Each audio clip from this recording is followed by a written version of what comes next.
pers. Welkom bij Access Journaal. We hebben voor u weer het belangrijkste nieuws uit Curaçao en de omringende eilanden op een rij gezet. En belangrijk nieuws gaat over de PDVSA, want Curaçao heeft een akkoord bereikt met de Venezolaanse staatsoliebedrijf. PDVSA betaalt $450 miljoen in 10 jaar tijd. Het is de uitkomst van een langlopend overleg. Er is ook een arbitragezaak bij het Europese Hof hierover, omdat enerzijds Curaçao geld eist van PDVSA. Aan de andere kant zegt PDVSA dat ze geld krijgen van Curaçao. Nou, dat is dus nu tot een akkoord gekomen. En dat akkoord behelst dat Venezuela PDVSA $450 miljoen in de komende 10 jaar aan Curaçao betaalt. En ook wordt er nog $21 miljoen overgemaakt voor achterstallige verplichtingen voor de periode dat PDVSA de Curaçaose raffinaderij gebruikte. De claims komen hiermee te vervallen en die claims gingen onder meer over achterstallig onderhoud van de geleasede raffinaderij en schade aan het milieu. Minister-president Kilma Pek-Pisas is heel blij met het akkoord en bedankte president Nicolás Maduro ook voor zijn rol hierin. Kinderalimentatie wordt verhoogd. Dat heeft de minister van Justitie, Shelton Hato, bekendgemaakt.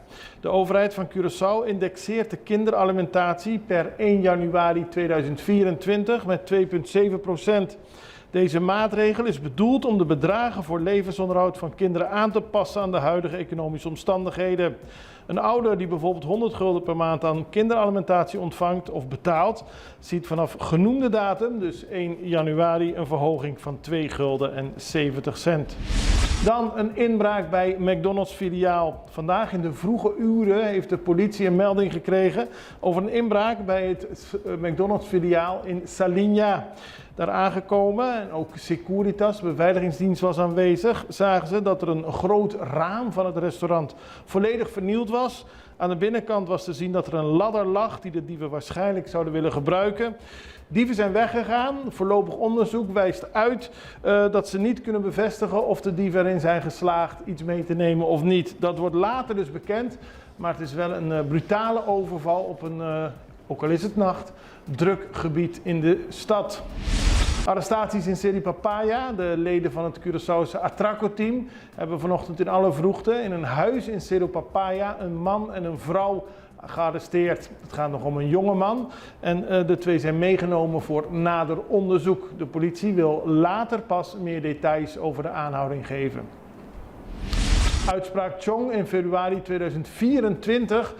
Zoals u wellicht weet, in 2021, bij de formatie van het huidige kabinet, was Ramon Chong het er niet mee eens dat hij niet door de screening kwam. Kort gezegd, hij zou geen minister kunnen worden en daar was hij het niet mee eens. Hij is een zaak begonnen tegen formateur Chester Peterson en we zijn nu, dadelijk in 2024, pas in februari horen we of er daadwerkelijk verkeerd gehandeld is. Omdat Chong eerder een veroordeling had gekregen, zou dat ertoe kunnen leiden dat hij geen minister zou mogen worden. Maar volgens Chong is dat onterecht. Vrijheid voor vader en zoon Anita. We hebben het er al veel over gehad. Voormalig woordvoerder van de brandweer en gospelzanger Shamiro Anita. De vader is Edmiro. Die zijn vrijgelaten nadat ze enige tijd vast hebben gezeten. Op 27 november werden ze gearresteerd vanwege valsheid in geschriften en mensenhandel. De twee hoeven niet langer vast te zitten. Ze zaten in deze periode los van elkaar, één in Barber, de andere bij de SDKK, zodat ze geen contact konden hebben. Dat is nu niet meer nodig. Ze mogen uit de gevangenis, maar moeten wel beschikbaar blijven voor justitie.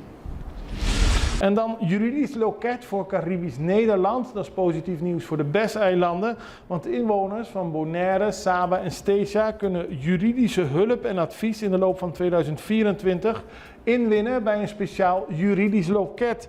Minister Frank Weerwind voor rechtsbescherming richt een juridisch loket op in Caribisch Nederland, omdat zo'n laagdrempelige toegang tot rechtshulp en rechtsbijstand daar nog niet bestaat. In Nederland bestaat het wel en het loket in Caribisch Nederland zal bestaan uit echt locaties waar je naartoe kunt gaan. Dus niet dat je alleen maar via de mail kunt bezoeken. En er is waar nodig ondersteuning vanuit het juridisch loket in Europees Nederland. Dat is het belangrijkste nieuws. Even een break en dan zijn we zo terug met meer nieuws. Essa aqui da família Coopera. Biba junto de Nang Barrio na Curaçao. Tinha tata e mama trajado. Eyunang huela pensiona inang kacho. Nang tapasa hopi tempo junto ta come, bebe, hari, pleita, keiru, traha, hunga y hasikos con nosta hasi na corsou de nos vida diario. Nang sa kusenso ta 100% anónimo. Y nang sa kusenso 23 no tapahaya información personal, mapahaya vista total de nos país. Cooperando, abot ayuda instancia na nakorsou hanya bom data ku qual nang portuma desisyon informa. Pesei nos turbo tabi baki seja legal of no, tabay coopera. CBS ta informa abot tocante censo 23. E família aqui ta coopera. Abot tambe? Paano sa kung nos ta?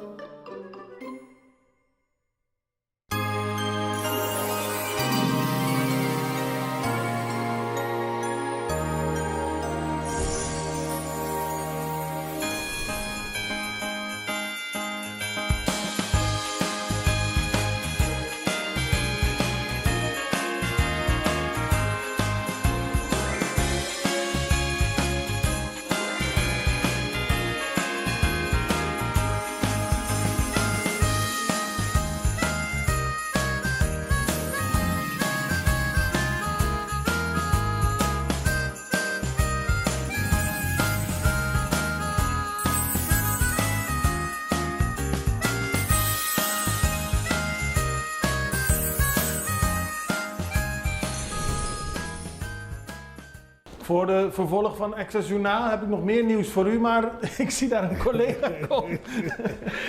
Tony Castro. Dat is een mooie verrassing. Tony, wat kom je doen? Ik kom speciaal om dit te winnen. Pensei gaan we extra. Nee, Daarvoor kom je. Nee. Je woont in Nederland, je bent nu op Curaçao. Wat Yes. kom je op Curaçao doen? Want je komt ook iets moois doen voor Extra. Tuurlijk. Eenmaal op Curaçao zijn we altijd beschikbaar voor extra. Eigenlijk wou ik voor carnaval komen, maar ik dacht nou, December is ook mooi. is ook mooi. En hoe mooi zou het zijn om thuis te zijn. En een week op Curaçao, prachtig. Wat wonen we heerlijk. Vooral als je hebt gemist, als je Curaçao hebt gemist. Een tijdje en je komt erin. En hoe lang ben ik in Nederland? 8,5 maanden. Weet je hoe mooi Willemstad is? Weet je hoe mooi het is om te Je zien? leert het pas te waarderen als je Er niet bent. Vertel wat je gaat doen voor Extra. Kijk, voor extra sowieso, de plan was natuurlijk voor carnaval. Maar nu dat ik hier ben, gaan we je kan het op een heel andere manier. De wiel is al gevonden, uitgevonden. Dus je kan het zeggen, we gaan Del Vuelta, we gaan de Hoort op. We gaan een goede nieuws zoeken. Maar het is gewoon mijn perceptie, mijn visie. Hoe ik Curaçao nu zie, na 8,5 maanden. Alleen mooie dingen. Mensen moeten lachen. Mensen moeten Gewoon lachen. vrolijk. En dingen die mensen misschien over het hoofd zien, die op Curaçao Zie. wonen, die laat jij weer zien nu je even terugkomt. En dat komt op Extra te zien. Dat komt op de extra online, extra Facebook live. Op het moment dat we live kunnen gaan, dan gaan we live. En op het moment dat het geëdit kan worden, dan gaan we geëdit worden. Dan wordt het geëdit. Goed zo. Begrijp je dat? Hoe is het in Nederland? Want je hebt verkiezingen meegemaakt. Is Geert Wilders al langs geweest om te vragen of je kunt blijven of niet? nog niet. Kijk, Nederland is cool. Curaçao is hard, begrijp je dat? Dus in alle... mooi gezegd. Mooi gezegd. Maar de verkiezingen, het was een mooie periode voor mij. Ik heb het helemaal gevolgd. In het begin wou ik stemmen, want ik ben stemgerecht in Nederland. In het begin was ik echt Caroline van der Plas, BBB. Maar naarmate zij zakte, dacht ik... Je wil de winnaar stemmen. Nee, ik wil verandering hoor. Ik kom uit Curaçao, ik wil ook Nederland veranderen. Dus ik heb gewoon Geert Wilders gestemd. En niet alleen ik. Heb jij Geert Wilders gestemd? Geert Wilders, bijna heel mijn familie heeft Geert Wilders gestemd. Hey, één ding moeten we duidelijk maken, nou, vooral... Moeten we niet bang zijn nu Geert Wilders? Nee, Omdat heel veel mensen zijn bang. maar wij zijn Nederlanders. Hoe kan je Nederlanders wegsturen van de koninkrijk? Ja, maar- Nee, maar kijk, Wilders, oppositie is één. We hebben het heel vaak gemaakt met mensen, ook op Curaçao. Oppositie is gemakkelijk. Oppositie, Maar regeren is moeilijk. Regeren is anders, dus er wordt heel veel water bij de wijn gedaan. En hij heeft het zelf gezegd, hij wordt een premier.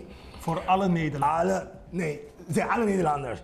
Ik denk, zijn strenge beleid qua asielzoekers en zo, hij gaat het een klein beetje, ja, maar dat is wat ik daarover denk, wat ik denk dat ik zie. Hij gaat zeggen, hij gaat het omdraaien voor werkende Nederlanders. Maakt niet uit waar je afkomstig bent. werken in Nederland. Want hij gaat ook de autochtone Nederlanders. Dus eigenlijk die voor niet- jouzelf. Jij woont in Nederland, je werkt in Nederland. Je hebt eigenlijk gewoon gestemd om het voor jezelf nog beter te maken. Zie nou, en een beetje om de ere te wisselen. Nu, kijk, en mensen zijn bang, Oscar. Herinner je, om af te sluiten, herinner je de ere van Partij Paar en Partij Ja. Nationaal? Toen deze nieuwe ere kwam. Waren mensen bang? Maar mensen zijn altijd bang voor Veranderingen. maar eenmaal dat het is, Zijn ze hartstikke blij. dan is het hartstikke blij. Hey, dankjewel. Hey, doe nou, blijf me volgen op Extra. Alleen maar leuke dingen. Blijf Extra voor het journaal ook volgen. Tuurlijk. Dat was het nieuws voor vandaag. Het kwam even onverwacht, spontaan, maar dat moet natuurlijk ook kunnen. Morgen hebben we weer meer nieuws voor u. En blijf Tony Castro volgen, want ook bij Extra Journaal en bij de website van Extra, de sociale media, kun je alles zien van wat hij hier komt doen. Het allerbeste, tot ziens. Dag.